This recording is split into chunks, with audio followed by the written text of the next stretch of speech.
ভীষণ গরমে মন প্রাণ ঠান্ডা করার জন্য নিয়ে আসলাম একদমই ঠান্ডা ঠান্ডা কুলকুল আপনাদের জন্য কাস্টার্ড আইসক্রিম। কোনো রকম হুইপ ক্রিম ছাড়াই এই কাস্টার্ড আইসক্রিমটা তৈরি করা যায়, আর তৈরি করা যায় কোনো রকম ঝামেলা ছাড়া। আর ছোট থেকে বড়র এই আইসক্রিমটা তো ভীষণ পছন্দের। আর একদমই হুইপ ক্রিম ছাড়া এই আইসক্রিম তৈরি করা যায়, এজন্য কিন্তু আইসক্রিমটা তৈরি করাও অনেকটাই সহজ। আশা করি আজকের রেসিপিটা অনেক ভালো লাগবে। আর এরকম মজার মজার রেসিপি পেতে চাইলে আমার চ্যানেলটি দয়া করে সাবস্ক্রাইব করবেন আর লাইক কমেন্ট শেয়ার করতে ভুলবেন না। এখন আইসক্রিম তৈরি করার জন্য লাগবে গুঁড়া দুধ। তার জন্য হাফ কাপ পরিমাণে গুঁড়া দুধ আর 2 টেবিল চামচ পরিমাণে কাস্টার্ড পাউডার নিয়েছি। তো এই কাস্টার্ড পাউডার যে কোনো মুদি দোকানে কিনতে পাবেন, আর কাস্টার্ড পাউডারের দাম শুধুমাত্র 50 টাকা। তো এখন আমি হাফ কাপ মানে 1 কাপ পরিমাণে এখানে পানি দিয়েছি। তো এর থেকে পানিটা বেশি দিবেন না, যেহেতু আমি হাফ কাপ গুঁড়ো দুধ নিয়েছি তার সাথে আমি 1 কাপ পরিমাণে পানি ইউজ করছি। আর আপনি যদি আইসক্রিমটা একটু বেশি করে তৈরি করেন সেক্ষেত্রে গুঁড়া দুধের পরিমাণটাও বাড়াতে হবে, আর কাস্টার্ডের পরিমাণটাও আর 1 টেবিল চামচ পরিমাণে বাড়াতে হবে। আর আমি যেই পরিমাণ তৈরি করছি এতে কিন্তু 5 থেকে 6 জন অনায়াসেই খেতে পারবে। এখন আইসক্রিম তৈরির জন্য 2 কাপ পরিমাণে লিকুইড দুধ এখানে ইউজ করছি। আপনি চাইলে এখানে গরুর দুধ ঘন করে জাল দিয়েও সেটাও ইউজ করতে পারবেন। এখন মিষ্টির জন্য আমি এখানে হাফ কাপ চিনি নিয়েছি, তো কিছুটা পরিমাণে রেখে দিয়েছি আর বাকিটুকু দিয়ে দিয়েছি। চিনিটা সম্পূর্ণই আপনাদের স্বাদের উপরে ডিপেন্ড করে, আবার কিন্তু একদম কম হলেও কিন্তু আইসক্রিম খেতে একদমই ভালো লাগবে না। এখন আমি কাস্টার্ডের মিশ্রিত দুধটা এখানে দিয়ে দিয়েছি আর এখন অনবরত নাড়তে হবে। চুলা কিন্তু আমার এই পর্যায়ে এখন পর্যন্ত বন্ধ আছে, আমি সব কিছু মিশিয়ে নিয়েছি। আর এখন এই আইসক্রিমের কালারটা আরেকটু সুন্দর দেখানোর জন্য এখানে আমি ইউজ করছি ফুড কালার, এটা অরেঞ্জ ফুড কালার। আপনারা চাইলে এটা স্কিপ করতে পারেন, যেহেতু কাস্টার্ডে কিন্তু ফুড কালার দেয়াই থাকে। আর আপনাদের কাছে একদমই যদি কাস্টার্ড না থাকে সেক্ষেত্রে কি করবেন, সেক্ষেত্রে আপনারা 2 টেবিল চামচ কর্নফ্লাওয়ার ইউজ করবেন আর এখানে কিছুটা পরিমাণে ফুড কালার ইউজ করবেন। এখন এখানে আমি দিয়ে দেব 4 টেবিল চামচ পরিমাণে কনডেন্স মিল্ক। এই কনডেন্স মিল্কটা দেওয়ার ফলে কিন্তু আইসক্রিমটা খেতে আরও বেশি ভালো লাগবে। তো আমার চ্যানেলে আরও কিছু আইসক্রিমের রেসিপি দেয়া আছে, তো আপনাদের কাছে অনেক সাড়া পেয়েছি আইসক্রিমের রেসিপিটা দেওয়ার পরে। তো ভাবলাম আমি আরেকটি এই কাস্টার্ড আইসক্রিমের রেসিপি শেয়ার করি। চাইলে আমার ছোট্ট চ্যানেলটা ঘুরে আসতে পারেন, আপনাদের কাছে অনেক ভালো লাগবে। এখন কিন্তু অনবরত নেড়েচেড়ে এই মিশ্রণটা বলক তুলে নিতে হবে, আর নাড়া কিন্তু একদমই বন্ধ করা যাবে না 1 সেকেন্ডের জন্য। সেক্ষেত্রে কিন্তু এরকম স্মুথ একটি মসৃণ আইসক্রিমের ব্যাটার তৈরি করতে পারবেন না।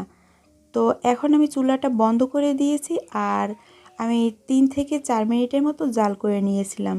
তো এইদিকে একটি বাটিতে আমি ঢেলে নিয়েছি, আর এখন এই বাটিটা আমি ঠিক ঘড়ি ধরা 20 মিনিট থেকে আধা ঘন্টার মতো আমি ডিপ ফ্রিজে রেখে দেব।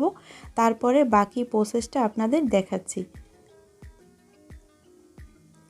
তো 20 মিনিট পর আমি নিয়ে আসলাম। এই যে দেখতে পাচ্ছেন একদম কিন্তু থিকনেসটা থকথকে হয়ে আসছে। আর এইখানে আমি হাফ কাপ পরিমাণে গুঁড়া দুধ নিয়েছি, প্রয়োজনে আরেকটু ইউজ করব।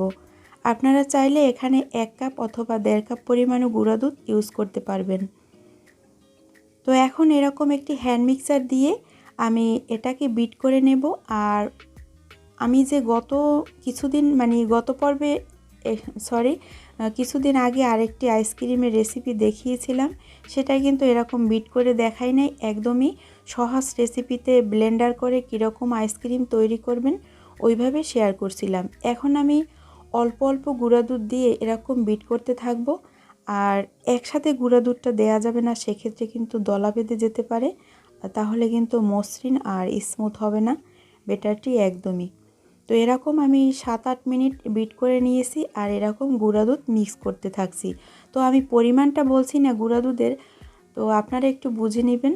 গুঁড়া দুধের পরিমাণটা যতই দিবেন ততই কিন্তু একটা ফ্লাপি হবে।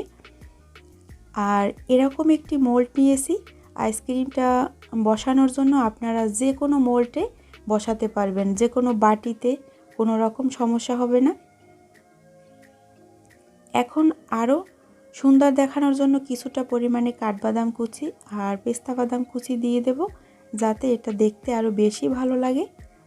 তো এখন আমি ফ্রিজে রেখে দেব 8 থেকে 9 ঘন্টার জন্য, ডিপ ফ্রিজে। তো আমি আর বাকি যে ব্যাটারটা ছিল আইসক্রিমের, এটা এখন এরকম মোল্ডে নিয়েছি।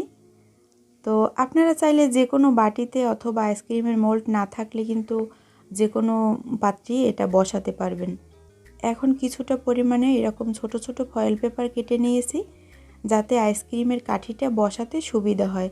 তো আমি কাঠি দিয়ে করছি, আর এরকম আইসক্রিমের কি বলে সাজে কিন্তু কাঠি দেয়াই থাকে, কিন্তু আমি ওই কাঠি দিয়ে করছি না, আমার কাছে ওই কাঠিগুলো দেখতে ভালো লাগে না, যার জন্য এই কাঠের কাঠিগুলো দিয়ে তারপরে আইসক্রিমের লুকটা আনার চেষ্টা করব। তো এখন একটু চাকু দিয়ে কেটে তারপরে আইসক্রিমের কাঠিগুলো বসিয়ে দেব। বাসায় যদি একটু কষ্ট করে আইসক্রিম তৈরি করেন, তাহলে আপনাদের আর অস্বাস্থ্যকর আইসক্রিম কখনোই খেতে খাবে না। আর দেখতে পাচ্ছেন কতটা ফ্লাপি হয়েছে আমার আইসক্রিমটা, দেখে তো নিশ্চয়ই বুঝতে পারছেন। তো এখন আইসক্রিমটা আমি মোল্ড আউট করে নিয়েছি, আর ফ্রিজ থেকে নামিয়ে এরকম 7 থেকে 8 মিনিট রেখে দেবেন, তারপরে কিন্তু এটা মোল্ড আউট করতে পারবেন। আর যদি তার আগে বেশি খোঁচাখুচি করতে চান, সেক্ষেত্রে কিন্তু আইসক্রিমটা ভেঙে যাবে। তো আশা করি আজকের রেসিপি আপনাদের কাছে অনেক ভালো লাগবে। তো ভালো লাগলে প্লিজ আমার চ্যানেলটি দয়া করে লাইক, কমেন্ট, শেয়ার করবেন। আর আইসক্রিমটা যে কতটা মজার ছিল, একবার হলেও বাসায় ট্রাই করে দেখবেন। তো এই মোল্টের আইসক্রিমগুলো আমি একটু মোল্ট আউট করে আপনাদের দেখাই। এরকম গ্লাসে একটু পানি নিয়ে তারপরে 1 মিনিটের মতো ধরা লাগবে না, মানে 5-6 সেকেন্ড ধরলেই হয়ে যাবে। আজকে এখানেই বিদায় নিচ্ছি, দেখা হবে নতুন পর্বে নতুন ভিডিওতে। ততক্ষণ সবাই ভালো থাকবেন। আল্লাহ হাফেজ।